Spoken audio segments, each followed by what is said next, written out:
الحمدللہ رب العالمین والعاقبۃ للمتقین والصلاۃ والسلام علی اشرف الانبیاء والمرسلین سیدنا محمد وعلی آلہ وصحبہ اجمعین، اما بعد، اعوذ باللہ من الشیطان الرجیم، بسم اللہ الرحمن الرحیم۔ محترم عزیز بھائیوں اور بہنوں، انشاءاللہ تعالی آج ہم 8ویں پارے کے اہم مضامین کا جائزہ لیں گے۔ اگر ہم اسے کچھ عنوانات دے سکیں پارے کو، اگرچہ پارہ ظاہر ہے پارے میں مختلف صورتیں جمع ہو سکتی ہیں، تو ہم کہہ سکتے ہیں کہ اس میں حاکمیت الہی، رسول صلی اللہ علیہ وسلم کی دعوت، عشرہ احکام اور قانون ہلاکت و استبدال، یعنی قوموں کے جو ہے قوموں کی ہلاکت کا اور ان کو تبدیل کیے جانے کا قانون، اس کے جو ہے متعلق بات کی گئی ہے۔ یہ چیدہ بڑے بڑے آپ کہہ سکتے ہیں کہ اس پارے کے عنوانات ہیں، اگرچہ یہ کوئی روایت نہیں ہے کہ پاروں کو بھی جو عنوان دیا جائے، کیونکہ پاروں میں مختلف قسم کی صورتیں جمع ہو سکتی ہیں، تو ہم ایک جس عنوان کے طور پر، ایک سمبل کے طور پر ہم کہہ سکتے ہیں کہ یہ مضامین اس پارے کے اندر ہیں۔ پارے کا مرکزی مضمون کیا ہے؟ اللہ تعالیٰ کی حکمیت کا بیان ہے اور کتاب کا دیا ہوا نظام ہی برحق ہے۔ صدق، امانت اور عدل اسلامی نظام کے جوہر ہیں۔ اللہ تعالیٰ نے ان کو بہت ہی ایک sense of the Islamic system کے طور پہ جو ہے اس کو پیش کیا ہے۔ قوموں کا اخلاقی زوال جو ہوتا ہے وہی دراصل ان کے اصل زوال کی جو ہے وہ وجہ ہوتا ہے اور ان کی ہلاکت کا باعث بنتا ہے۔ داعیان حق جو اس دین کی دعوت دینے والے ہیں، ان کے لیے صبر اور استقامت لازمی چیز ہے۔ یہ اس راستے کے سنگ حمیل ہیں۔ انفرادی اور اجتماعی زندگی میں ظاہر اور باطن دونوں میں پاکیزگی اور تطہیر بہت ضروری ہے۔ یہ ایک دوسرے کے بغیر نامکمل ہیں۔ مکمل سپردگی یعنی اللہ تعالیٰ کو، اپنے آپ کو اللہ تعالیٰ کو سپرد کر دینا، اور نبی کریم صلی اللہ علیہ وسلم کی اتباع، ایک یہی نجات کا جو ہے راستہ ہے۔ آپ کہہ سکتے ہیں یہ پارے کے مرکزی مضامین ہیں۔ سورۃ الانعام مسلسل پیچھے سے چلی آ رہی ہے، اس کا تسلسل اس پارے کے اندر بھی جاری ہے۔ داعیان حق کو پہلے تسلی دی گئی ہے اس پارے کے اندر، اس صورت کے اندر جب پارہ شروع ہوتا ہے کہ ہر دور میں شیاطین جن و انس حق کے مقابلے میں جمع ہوئی ہیں۔ آج کچھ شرار، یعنی نبی کریم صلی اللہ علیہ وسلم کو فرمایا گیا کہ اس مکہ میں آپ کے سامنے، اور شیاطین جو جنوں میں سے بھی انسانوں میں سے بھی آپ کے جو راستہ روک رہے ہیں، تو یہ کوئی انوکھی بات نہیں ہے۔ ہر نبی کی دعوت کے سامنے منظم شیطانی مزاحمت رہی ہے، اور یہی اللہ کی سنت ہے۔ تو یہ آپ اور آپ کے ساتھیوں کو بھی تیار کیا گیا کہ یہ مخالفت جو ہے رہے گی۔ یہ مزاحمت حق کی کمزوری نہیں ہے، بلکہ اس کی حقانیت کی جو ہے وہ دلیل ہے۔ یعنی حق پھل پھول رہا ہے اور پھیل رہا ہے اور اپنی جڑیں مضبوط کر رہا ہے، تبھی تو اس کی جو ہے مزاحمت کی جا رہی ہے، تو اس کی حقانیت کی دلیل ہے۔ اور اگر ظاہر ہے اس کی بالکل کوئی اس میں بڑھوتری نہ ہو اور کسی نظام کو کوئی تھریٹ نہ ہو دوسرے یعنی اسٹیٹس کو، تو پھر جو ہے حق کے کوئی بھی اس کو اہمیت نہیں دے گا، اور ہر کوئی کہے گا کہ بھائی ان کی کوئی اوقات ہی نہیں ہے۔ لیکن یہ جو بہت شدید مزاحمت دکھائی جا رہی ہے، یہ حق کے پھیلنے کی اور اس کی حقانیت کی دلیل ہے۔ اہل ایمان سے فرمایا گیا کہ صبر کریں، استقامت اور ثابت قدمی کا مظاہرہ کریں۔ ظاہر ہے یہ جو ہے کام ایسا کام ہے جس میں ریزسٹنس اور مزاحمت اور یہ سب کچھ لازمی ہے، تو اس کے لیے بھی صبر، استقامت اور ثابت قدمی بہت ضروری ہے۔ تو اس کا سبق یہ ہے کہ حق کے راستے کی رکاوٹیں جو ہوتی ہیں، اللہ تعالیٰ کی طرف سے ایک سنت ہے، اس کی سنت اللہ ہے، اور اس پر صبر اور استقامت ہی کامیابی کا واحد راستہ ہے۔ یہی وہ راستہ ہے جو اللہ تعالیٰ نے نبی کریم صلی اللہ علیہ وسلم کو اور آپ کے ساتھیوں کو بتایا ہے۔ حاکمیت الہی کا تصور پارے کے اندر اس میں ذکر ہے۔ واضح اعلان کیا گیا ہے کہ حکم جو ہے وہ صرف اور صرف اللہ تعالیٰ کی ذات ہے، یعنی حکم، انصاف کرنے والا جج، جس کو جو ہے وہ حکم دینا سزاوار ہے، وہ صرف اللہ کی ذات ہے۔ افغیر اللہ ابتغا حکمن حکمن کہ جو ہے کیا آپ اللہ تعالیٰ کے سوا کسی اور کو حکم جو ہے بنانا چاہتے ہیں۔ تو یہ ایسا سوال پوچھا گیا ہے تفہیم انکاری کے طور پر کہ جو ہے یہ ظاہر اللہ کے سوا کوئی حکم نہیں ہے۔ اللہ انفرادی زندگی کے اندر بھی اور اجتماعی کی زندگی کے اندر بھی واحد جو ہے وہ منصف اور جو ہے وہ حکم ہے۔ اللہ نے اپنا حق ثابت کرنے کے لیے مجھے کتاب اتاری ہے، اور اس کے جو ہے مفصل طور پر اس کے اندر سب کچھ جو ہے وہ طے بھی کر دیا، لکھ بھی دیا ہے۔ اور یہی کتاب حق و باطل کے درمیان میں بوقت ضرورت فیصلہ کرنے والی ہے، یعنی فیصلہ کرنے والی چیز کسی کی رائے، میری اور آپ کی یا کسی اور کی رائے نہیں، بلکہ یہ قرآن مجید ہے، یہ جو حق اور جو باطل کا جو ہے فیصلہ کرے گا۔ تو اس کا سبق یہ ہے کہ زندگی کے ہر شعبے میں اصل قانون اور فیصلہ قرآن و سنت کے مطابق ہونا چاہیے اور ہوگا، اسلامی نظام زندگی کے اندر اور اسلامی جو ہے وہ ریاست کے اندر۔ قانون الہی کی خصوصیات بتائی گئی ہیں کہ دیکھیں یہ بہت اہم بات ہے، اس کو جان لینا چاہیے۔ اللہ کا قانون صدق، سچائی یعنی امانت اور عدل پر مبنی ہے، تو یہ وہ بات جو ہے وہ بات بتائی گئی ہے، اور یہ اسلامی نظام کے جوہر ہیں اصل میں۔ تو صدق کیا ہے اس کو جان لیں۔ صدق یہ ہے کہ حق اور سچائی کا نام ہے، جو بھی چیز حق ہے اور سچ ہے وہ صدق ہے۔ تو امانت کیا ہے؟ اس صدق کے اوپر عمل کرنے کا نام جو ہے امانت ہے۔ اور عدل کیا ہے؟ اسی صدق کو معاشرتی نظام میں نافذ کرنا، اس کو قانونی طور پر اور اس کو حکمن اور اس کو شرعن اور اس کو جو ہے وہ بائی کانسٹیٹیوشن عدالتوں میں اور معاشرے پہ نافذ کرنا، یہ عدل ہے۔ تو اس قانون میں جو اللہ نے بھیجا ہے، جو اللہ نے بنایا ہے انسانوں کے لیے، اس میں تو نہ کسی قسم کی کوئی غلطی کا اس میں امکان ہے اور نہ اسے کوئی بدل سکتا ہے۔ انسانی قوانین جو ہے جو بنائے جائیں گے وہ البتہ اس الہی قانون کے تحت جو ہے وہ پرکھے جائیں گے۔ تو اس کا سبق یہ ہے کہ حقیقی انصاف اسی وقت قائم ہوگا کسی معاشرے کے اندر جب فرد، عدالت اور ریاست تینوں اللہ تعالیٰ کے قانون، بنائے ہوئے قانون کے تحت ہوں گے۔ تو یہ بات جو ہے وہ بتائی گئی ہے۔ حق کا معیار، اس کا تعین بتایا گیا ہے کہ حق کا معیار رائے عامہ یا اکثریت نہیں ہے کہ جس طرح بہت زیادہ لوگ ہوں وہی جو ہے نا حق ہوگا، ایسا نہیں ہے، بلکہ حق کا معیار جو ہے وہ اللہ تعالیٰ کا کلام ہے، اس کا دین ہے۔ حق ہمیشہ حق ہی رہتا ہے، چاہے اس کو ایک بھی ماننے والا نہ ہو یا قلیل ماننے والے ہوں، وہ حق ہی رہے گا۔ حق کو جو ہے تعداد سے نہیں پرکھا جائے گا، حق کے ماننے والوں کی تعداد اور اس کی صداقت پس انداز نہیں ہوتی۔ باطل کا جو راستہ ہے وہ بھیڑ چال اور اکثریت کا راستہ ہے، وہ جو عام طور پہ آپ دیکھیں اکثریت، فرمایا کہ اکثریت نافرمانوں کی ہے، اکثریت ایسے لوگوں کی ہے، اکثریت عقل سے کام نہ لینے والوں کی ہے۔ تو یہ وہ راستہ ہے اکثریت کا۔ اللہ کی کتاب ہی حق و باطل کا حقیقی فیصلہ کن معیار ہے، اسی کے مطابق فیصلہ کرنا چاہیے۔ حق تلاش کرنے والا شخص جو ہے قرآن کے معیار کو دیکھے گا، لوگوں کے معیارات کو نہیں دیکھے گا، لوگوں کے رجحانات کو نہیں دیکھے گا، لوگ کیا کہتے ہیں، کلچر کیا کہتا ہے، زمانہ کیا کہتا ہے، اس کو جو ہے وہ نہیں مانے گا، اس کو نہیں دیکھا، بلکہ یہ دیکھے گا کہ اللہ کیا فرماتا ہے، اس کی کتاب کیا کہتی ہے، اللہ کا رسول کیا فرماتا ہے۔ یہ اصل میں حق کا معیار ہے، اس کو جان لینا چاہیے۔ دیکھیں کس طریقے سے قرآن مجید نے بالکل دو ٹوک اور واضح طور پر انسانوں کو بالکل ڈائیکوٹمس جو ہے قسم کے ڈیسیجنز ہیں، جو معیارات ہیں، جو بتایا ہے کہ دیکھو یہ اختیار کرو اور اس طریقے سے تمہیں جو ہے وہ فرقان اور فرق کرنے والا اور کرائٹیرین جو ہے وہ ملے گا قرآن مجید سے۔ ظاہر و باطن کی تطہیر، صفائی، پاکیزگی کی بات کی گئی ہے کہ ایمان کی تکمیل کے لیے جس طرح ظاہر کا پاک ہونا ضروری ہے، اسی طرح انسان کا باطن بھی پاک ہونا ضروری ہے۔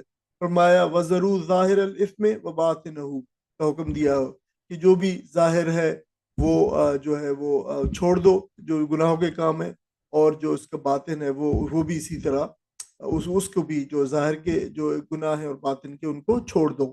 ظاہری فوائش اور چھپی بے حیائی دونوں طرح ممنوع ہے۔ باطن کی اصلاح کے بغیر کردار کی تعمیر جو ہے وہ نامکمل ہے۔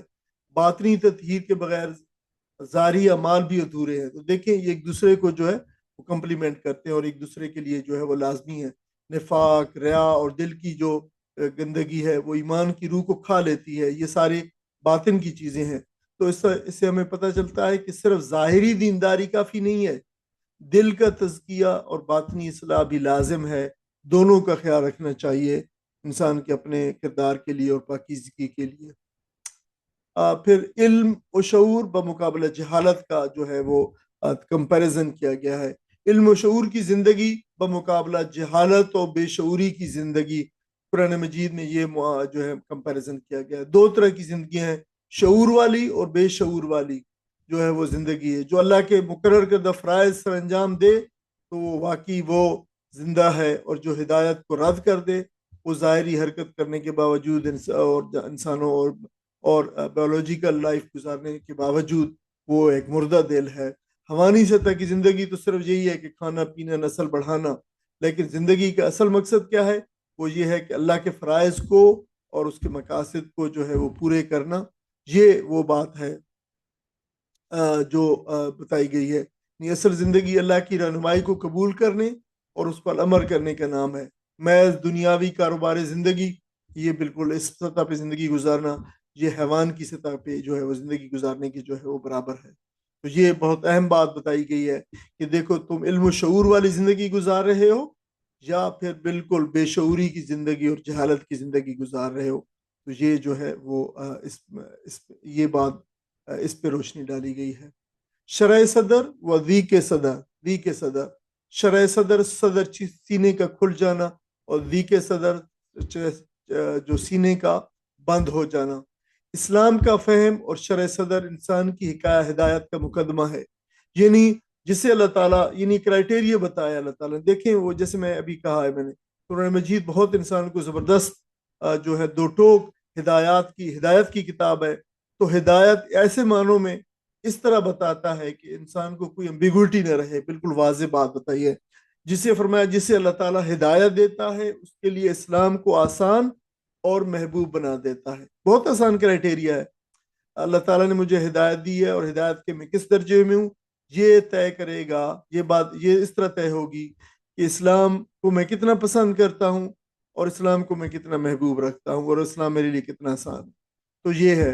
اور جسے اللہ تعالیٰ گمراہ کر دیتا ہے اس کے لیے ان باتوں سے، دین کی باتوں سے، قرآن کی باتوں سے، قرآن کے جو ہے وہ درس و تدریس سے، قرآن کی باتوں کے نظام سے، ہر چیزوں سے اس کا دل تنگ ہوتا ہے، گھٹن ہوتی ہے، اس کو بے چینی ہوتی ہے۔ تو یہ ضیق صدر ہے۔ اور ضیق صدر جو ہے اللہ تعالیٰ نے فرمایا کہ یہ گمراہی ہے۔ یہ اللہ تعالیٰ نے اس کے لیے دین کا اور اسلام کا راستہ اس کے لیے جو ہے وہ بند کر دیا ہے، اس کا دل تنگ ہوتا ہے۔ یعنی کیا تو اس نے خود ہے، اس کا دل تنگ ہوتا ہے، اس کی طبیعت ایسی ہے، تو پھر ظاہر ہے پھر اللہ نے اس پہ مور لگا دی ہے۔ تو دل میں ایمان کی کشادگی، دین کی سمجھ اور فہم، اور یہ قبولیت ان کاموں کی، یہ اللہ تعالیٰ کی توفیق ہے۔ یہ توفیق اللہ تعالیٰ سے مانگتے رہنا چاہیے کہ اللہ ہمیں اسلام کے ساتھ وابستہ رکھ، اور ہمیں قرآن کے ساتھ وابستہ کر، اور قرآن کا فہم عطا فرما، اور دین کے اوپر چلنے والا بنا، اور دین کو جو ہے سمجھ کھول کر آگے دین کو بیان کرنے والا، دین کی اقامت کرنے والا، اور دین کی اقامت کی جدوجہد کرنے والا بنا۔ اور یہ ساری کی ساری یہ ٹوٹی پھوٹی جو کاوشیں اور کوششیں ہیں، ان کو تو قبول فرما۔ یہ ساری اس لیے کہ یہ ساری توفیق اسی کی طرف سے یہ آتی ہے۔ میرے عزیز بہنوں اور بھائیوں، اگر ہم یہ فیصلہ کر لیں آج کہ میں کس راستے کے اوپر ہوں، میرے اوپر اللہ تعالیٰ نے یہ کس قدر کتنا کرم کیا ہوا ہے، میں اپنے آپ کو جج کر لیں کہ میں اسلام کے لیے، اسلام کے فہم اور اسلام کے دین، اسلام اور اس کی ترویج، اور اس کے ساتھ جو اس کے قرآن ہے، اس کے ساتھ مذاکرہ ہے قرآن کا، درس و تدریس ہے قرآن کا، فہم ہے، اس کے ساتھ میرا کیا تعلق ہے؟ اور میں کیا واقعی ان چیزوں سے خوش ہوتا ہوں یا تنگ ہوتا ہوں جب میں قرآن کے ساتھ وقت گزارتا ہوں، یا میرا دل کرتا ہے قرآن کے ساتھ وقت گزارنے کو؟ یہ کرائٹیریا ہم نے آپ کو جج کرنے کے لیے بہت بہترین ہے۔ کوئی اور شخص نہیں آپ کو جج کر سکتا۔ اب سب سے بہترین ہم جج، اپنے جج ہم خود ہیں۔ اور یہ کرائٹیریا اللہ نے بتا دیا ہے، اور دیکھ لیں کہ ہم یہ کیسے کتنے کہاں پہ جو ہے وہ کھڑے ہیں۔ اور اگر ان باتوں سے میرا دل تنگ ہوتا ہے اور میرا دل نہیں کرتا ان چیزوں کی طرف سے، تو پھر اللہ تعالیٰ کی طرف سے ہدایت اور اللہ تعالیٰ کی طرف توفیق نہیں ہے اس کے لیے۔ تو یہ بڑا اہم جو ہے سوال ہے۔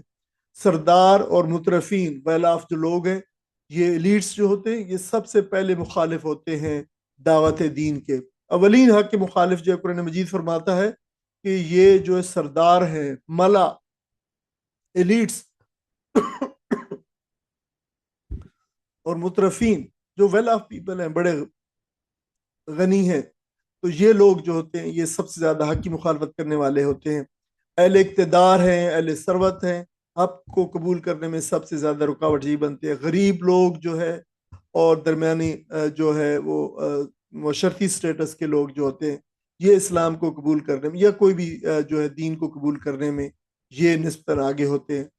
کیونکہ جو انسان کے مفادات ہوتے ہیں، عیش و آرام ہوتا ہے، اور اقتدار جو ہوتا ہے، پاور ہے، یہ اس کے بہت سارے سٹیکس ہیں. وہ جو ہے جو جو اس کے وہ کہیں پہ اسٹیک پہ نہیں لگانا چاہتا. اس کی جو بہت ساری چیزیں ہیں انسان کے پاس، جو بیگیجز ہیں انسان کے، تو وہ نہیں لگانا چاہتا. تو وہ پھر اقتدار کو جو ہے وہ اپنی اس قوت اور طاقت اور اقتدار اور مفادات اور انٹرسٹ کو اپنے کو قربان کرنے کو تیار نہیں ہوتا. تو پھر وہ حق کی مخالفت کرتا ہے، حق کو قبول نہیں کرتا. تو لیکن اللہ تعالیٰ یہ بتاتا ہے کہ اللہ کے قانون میں پھر یہی لوگ سب سے زیادہ پھر ذلت سے دوچار ہوتے ہیں. تاریخ گواہ ہے کہ متکبرین قوم جو ہے یہ ہلاک ہوا کرتے ہیں، اور وہ اپنی قوم کو بھی ہلاک کر ڈالتے ہیں، کیونکہ قوم ان کے پیچھے جو ہے چلنے والی ہوتی ہے. تو یہ جو جو لیڈس ہوتے ہیں اور جو مترفین ہوتے ہیں، ویل آف ہوتے ہیں، جن کے بہت سارے ویسٹڈ انٹرسٹ ہوتے ہیں، ان کے پیچھے چلنے سے پھر جو ان کے پیچھے چلنے والے ہیں وہ بھی اسی طرح ہلاک ہوتے ہیں. تو دولت اور جاہ و منصب اور اقتدار اکثر انسان کو حق قبول کرنے سے، قبول حق سے جو ہے روک دیتا ہے. اور مگر انجام جو ہے ان کا، تکبر والوں کرنوں کا جو ہے وہ بہت ہی برا ہوتا ہے. اور یہ ہمیں پوری تاریخ ہمیں جو ہے یہ بتاتی ہے.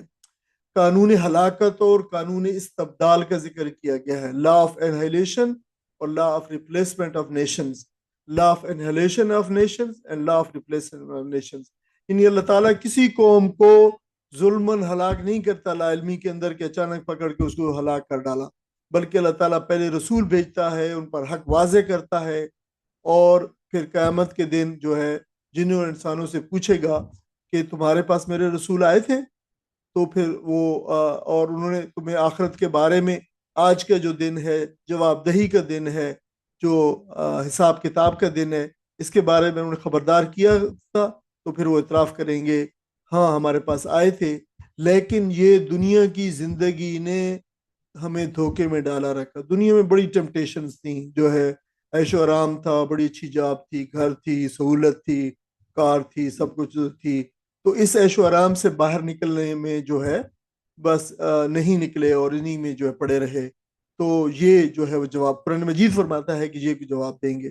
تو ہلاک شدہ اقوام کی جگہ پھر اللہ تعالیٰ نئی اقوام کو میدان عمل میں لے آتا ہے. یہ استبدال کا قانون، تبدیل ہونے کا، لا آف ریپلیسمنٹ ہے کہ اللہ تعالیٰ پھر جب قوموں کو ہلاک کرتا ہے پھر ان کی جگہ نئی قوموں کو ڈالتا ہے. تو دیکھیں ہمارے لیے سبق یہ ہے کہ امتی ہونے کا استحقاق جو ہے، جو حق ہے، یہ بلا مشروط نہیں ہے، یہ انلمیٹڈ نہیں ہے، یہ مشروط ہے کہ اگر تمہیں جو ذمہ داری دی گئی ہے، اگر وہ ذمہ داری ادا کرو گے تو پھر ٹھیک ہے، ورنہ اللہ کسی اور قوم کو جو ہے لا کھڑا کرے گا. یہ اللہ تعالیٰ کی سنت ہے. یہ قانون قرآن مجید میں کئی مقامات پر بیان ہوا ہے، اور خاص طور پر سورہ انعام اور سورہ آراف کے اندر خاص طور پہ اس کا جو ہے وہ ذکر آیا ہے تفصیل کے ساتھ، دونوں صورتوں کے اندر. قتل اولاد کی ممانعت کی گئی ہے. شیطان نے فرمایا کہ یہ جو ظاہر قریش مکہ میں، مکہ کے لوگوں کے اندر، قریش کے اندر، عرب کے جاہلیت کے زمانے کے اندر یہ روایت تھی کہ وہ اپنی اولاد کو جو ہے وہ معاش کی وجہ سے، معیشت کی وجہ سے، کہ معیشت پہ بوجھ ہوگا، قتل کر دیتے. ظاہر بیٹیوں کو قتل کر دیتے تھے. بیٹے اس لیے کہ دست و بازو تھے ان کے، وہ کماتے تھے، لیکن جو ہے وہ بیٹیوں کو لائبلٹی سمجھتے تھے.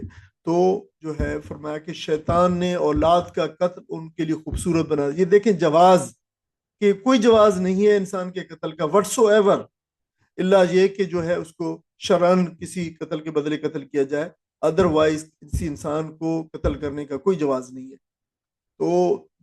تو ان کے لیے جواز یہ تھا کہ ظاہر ہماری جو عزت ناموس ہے، اور پھر یہ سب سے بڑی ریزن معیشت کی تھی.